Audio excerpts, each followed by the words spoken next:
Hi, I'm Avery Davidson. And I'm Kristen Oaks-White. Thank you for joining us for This Week in Louisiana Agriculture.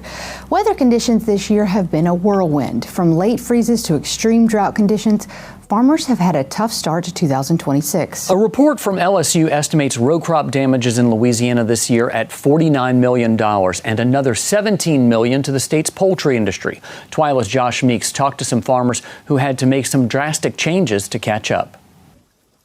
Winter had a hard time letting go of North Louisiana this year. January saw an ice storm that blanketed fields and shut down roads. Then in March, a late season freeze shocked corn crops not long after they were planted. So we had that big frost back in early March, mid-March, that really, it knocked out anything that was in the ground at that time.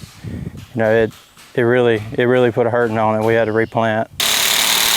Corn Branch is in the shop today because it's too wet to tend to his corn in the fields. That's actually a blessing right now in Lincoln Parish, as much of North Louisiana continues to battle with drought conditions. We've got these rains here in the past few weeks, and it has really helped us out a lot. That help couldn't have come at a better time. Branch had to replant 450 acres of corn after temperatures in mid-March dropped into the 20s. It set us back about 3 weeks. You know, then you got the fuel that we took to burn. It took fuel to burn that, and you know, we had to buy seed again and all that. So far, things are looking very promising. Adam Falk had to replant roughly 950 acres of corn in Lincoln Parish. He says thankfully they were still in an optimum planting window at the time, so he was able to catch up.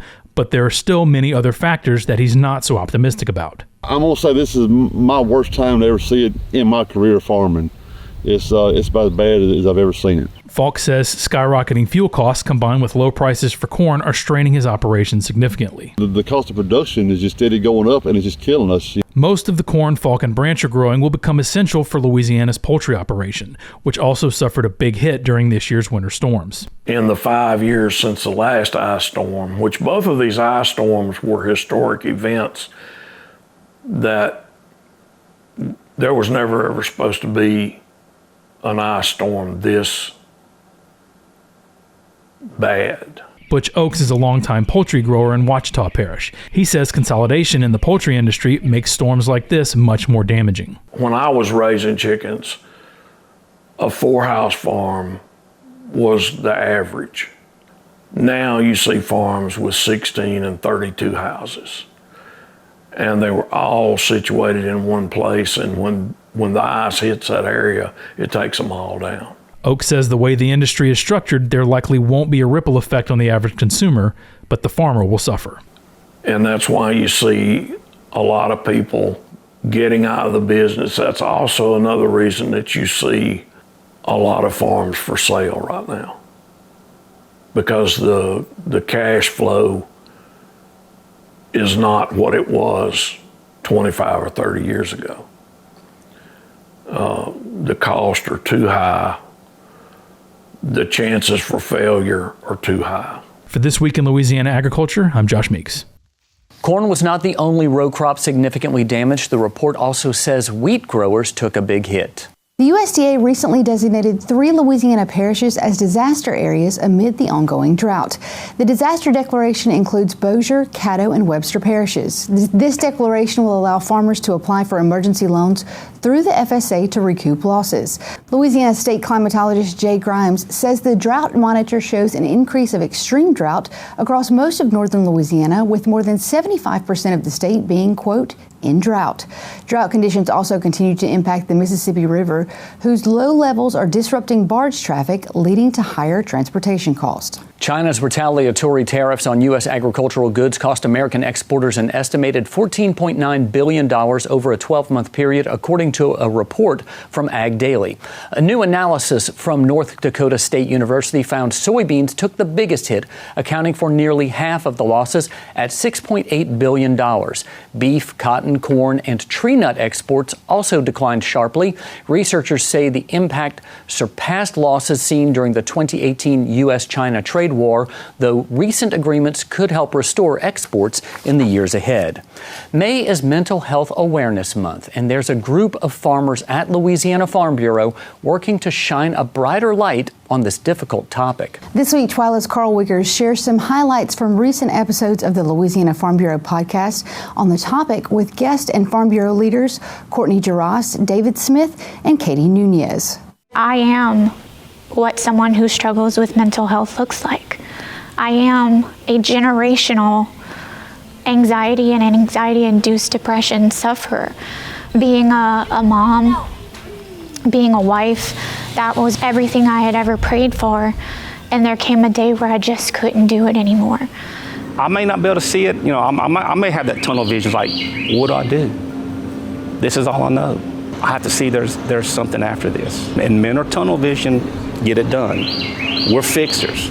And that's what makes us who we are as a man. But we have to learn to open up and talk to our buddies because they're all going through the same thing. We haven't even talked about the mental struggles of life outside of the farm, and that's a huge thing. All of our Farm Bureau members, regardless of what aspect of agriculture they're involved in or they just support farmers, are also people with the bare minimum stressors that everybody in life experiences on top of the farm. Just being a mom, not even special needs mom, just being a mom or a parent in general, your main concern is another life that you are responsible for. That in itself is a huge thing. Then you're talking about taking care of a home and vehicles and just all the daily things. And we talked about social media earlier. Even if you're going for a peaceful scroll through your phone to kind of like check out for a little bit, it's not peaceful. How many times in your mind, well, I need to call this person. We do it all the time. Pick up the phone and do it. Hey, and they're always happy to hear from you more often than not. And if they are in a difficult place, they're probably really happy to hear from you. Either finding out who your person is or realizing whose person you are. It's like farmers reach out for everything else, like, hey, I need this, or anybody know where this is? Like, why are we so hesitant to do that in personal life? Yeah, like I think a current theme in Farm Bureau is always like, if I break down in whatever state, I know a Farm Bureau member that can help me. And it's like, okay, same thing. If you're breaking down, somebody's there. Somebody's there. And so truck breaking down or mentally breaking down, you have somebody that you can reach out to. I mean, we call it a Farm Bureau family for a reason.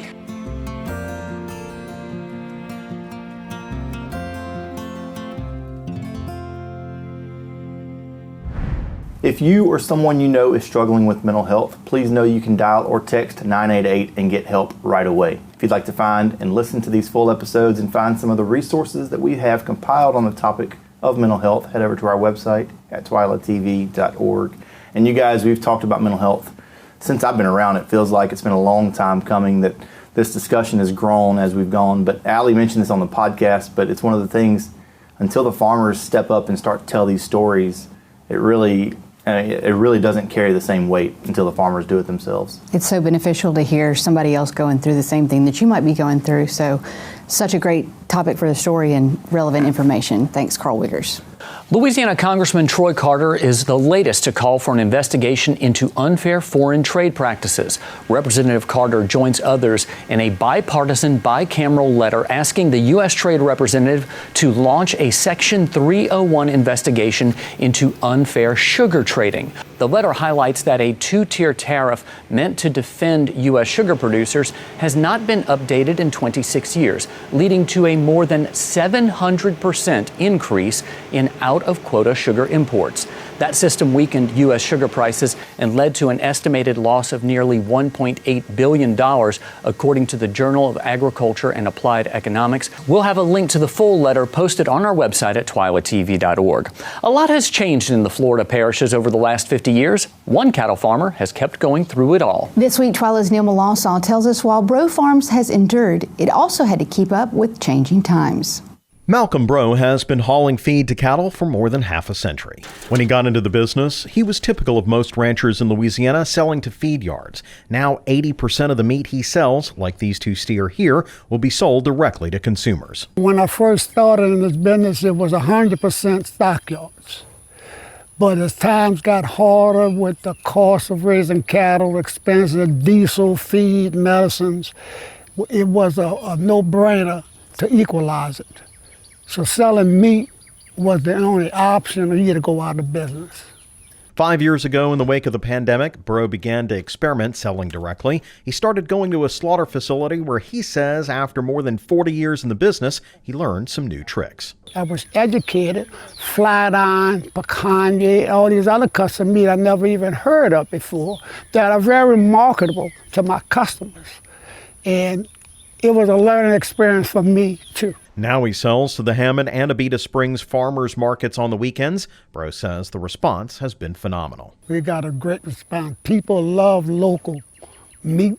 People want to know where their food is coming from local farmers, whether it's pork, beef, chicken, vegetables. He's gotten more profitable, but challenges remain for Braud Farms. Like many farmers, the price for fuel and fertilizer continues to climb, and there are always fences to mend. However, he says there's something special that keeps him going. This is a 24-hour job. You get up at the worst times in the middle of the night or the pouring rain. A calf is in the ditch, you gotta go get them out, or a cow is on the road, you get them out, you bitch and complain about it. But yet, I can't wait to get out there and do it. It's a labor of love. It's who I am. Malcolm Braud says before he's a beef farmer, he's a grass farmer, and these healthy pastures are key to raising great mama cows that raise healthy calves. Reporting from A-Meat, I'm Neil Melancon.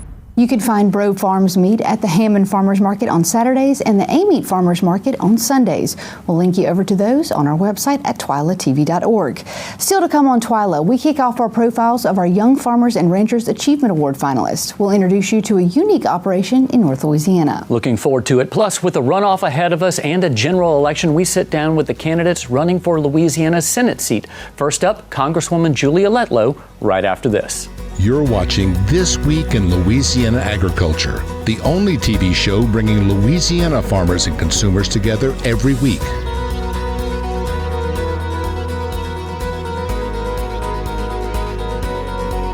Thank you for staying with us here on This Week in Louisiana Agriculture. As you know, we keep up with what's going on in Washington, D.C. and what's happening policy-wise there. And we like to invite the folks who are there making the laws to our set every now and then. And today we have with us Congresswoman Julia Letlow, who represents the 5th District here in Louisiana, the largest row crop district in the country. That's right. And thank you for joining us. There's been a lot going on and a lot that you have done to champion agriculture there.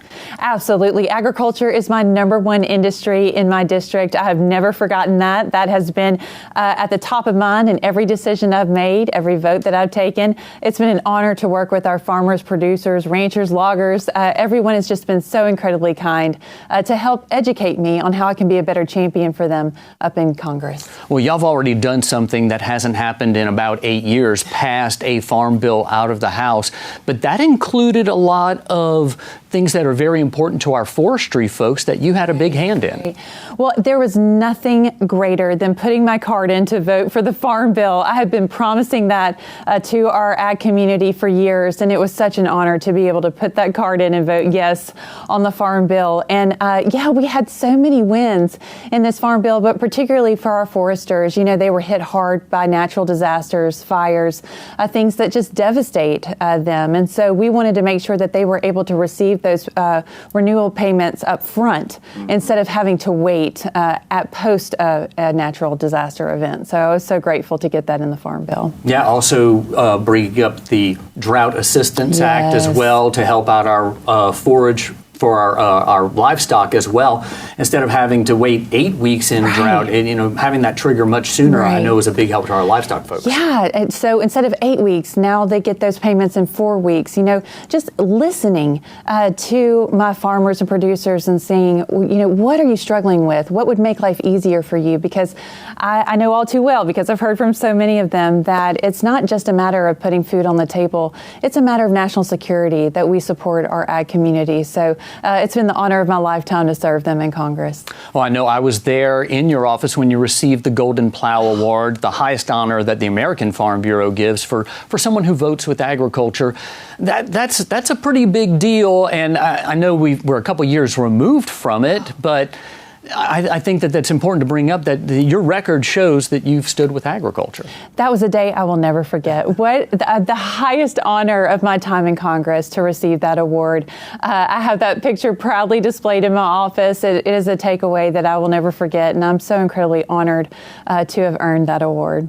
Now, let's kind of transition a little bit. You will not be representing the 5th Congressional District, and you might want to tell me why that is. Yeah, so, Avery, I never thought that this was the plan that the Lord had for my life, to be in the U.S. House of Representatives, much less announcing that I would be running for the United States Senate. But sometimes, we plan our plans, but the Lord directs our paths. And so I'm so grateful to have had this next opportunity. It's another leap of faith to run for the United States Senate, but I'm so grateful for President Trump and his encouragement and endorsement in this race. He knows that I've been a fighter for the ag community. I will continue to be just like he has, and just so grateful that we are now in the runoff, June 27th. I would encourage everybody to please come back out and vote. I will always be a champion for agriculture, and I will never waver on that.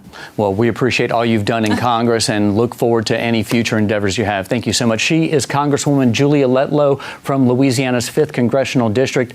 And Kristen, we will be talking to the other candidates for Senate as well in the coming weeks. Thanks, Avery. This week we kick off our series profiling the 3 finalists vying for the Louisiana Farm Bureau's Young Farmers and Ranchers Achievement Award.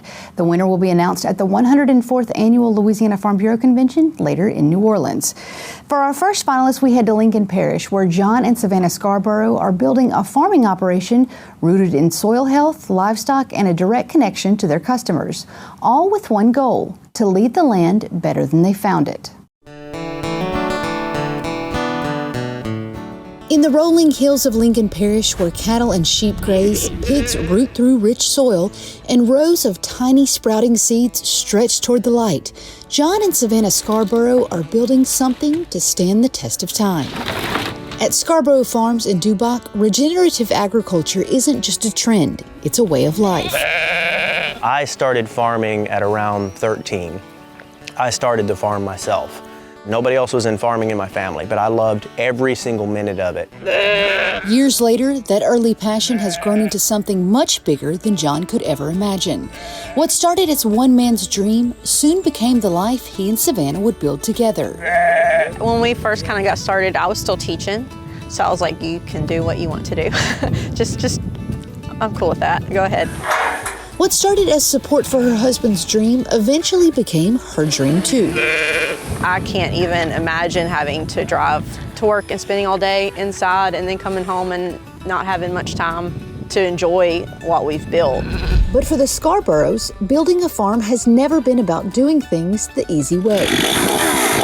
Whether they're clearing land, cutting timber, or experimenting with new methods, every piece of this farm has been built with purpose. We knew we wanted to be regenerative. We knew that we wanted to stack those enterprises together in a way that really benefited each other. Today, their farm includes cattle, sheep, pigs, microgreens, and a system designed to work with nature instead of against it. So I'm not taking anything from the land. I'm not killing anything on the land. The goal for me is just simply, I want to regenerate. I want to build and leave behind as much as I possibly can. These animals each play a role. Sheep and cattle graze broadleaf weeds, microgreen scraps and wood chips are turned into compost and feed, and pigs help break down wood waste while building soil. What really makes it unique is it is its own ecosystem, and I feel like that if I walked away in 5 years, everything could actually be growing by itself. For years, John felt like he was farming against the grain, experimenting with methods that few people around him understood. And when I first got started, nobody cared. Nobody knew what regenerative was. So I felt like I was pioneering it. All the farmers around me, I'd go over there and talk to them about it, and they're like, well, you don't know what you're talking about, and it's like, so it was just, I felt alone, but yet at the same time, I enjoyed the fact that I was embracing something that seemed brand new. Today, their farm has become its own ecosystem, and their customers are buying into more than just food. They're buying into the story. I love meeting new chefs and connecting with them and hearing how they're using them, what they like about them, what kinds they like. It's very personal. From restaurants to farmers markets to families looking for healthier options, Savannah has built relationships through the products they grow. That's really the most rewarding part, is with any of our products, our customers either, they come back second, third, fourth time, but then they'll send me pictures and they'll be like, we love what y'all are doing. It tastes amazing. This is how I used it. Y'all are doing a great job. For John and Savannah, this farm is much more than a business.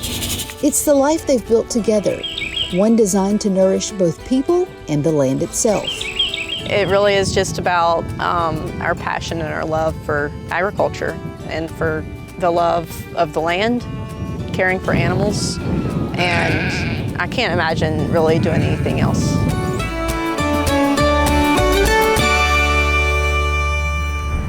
The winner of the 2026 Young Farmers and Ranchers Achievement Award will receive a $35,000 cash prize and an all-expenses-paid trip to the American Farm Bureau Convention in Charlotte, North Carolina, to compete for the National Y&R Achievement Award in January of 2027. Well, crawfish season is winding down, but it's not over yet. We want to take a look at some prices from across the state.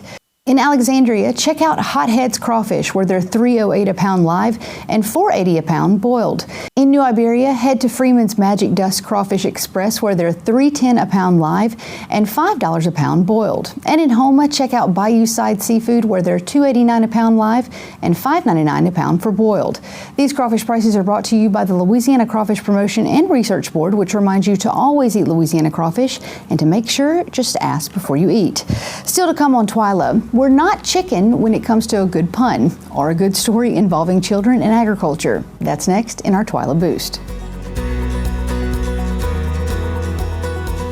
Now it's time for this week's TWILA Boost, and Avery, I can honestly say that this one is for the birds. That sounds like my line. It sounds like, Probably because you wrote it. That could be. But you are absolutely correct. Over at Manny Elementary in Sabine Parish, you'll find a new building that is truly for the birds. In this case, those birds are chickens, and the building is a coop. The Sabine Parish Farm Bureau's Ag in the Classroom Committee secured a mini grant and donations to help pay for this building. It's already housing some occupants hatched by the kindergartners who attend the school. Stephanie Maines is the chair of the Sabine Parish Ag in the Classroom Committee. She says the inspiration came from a story she saw right here on TWILA.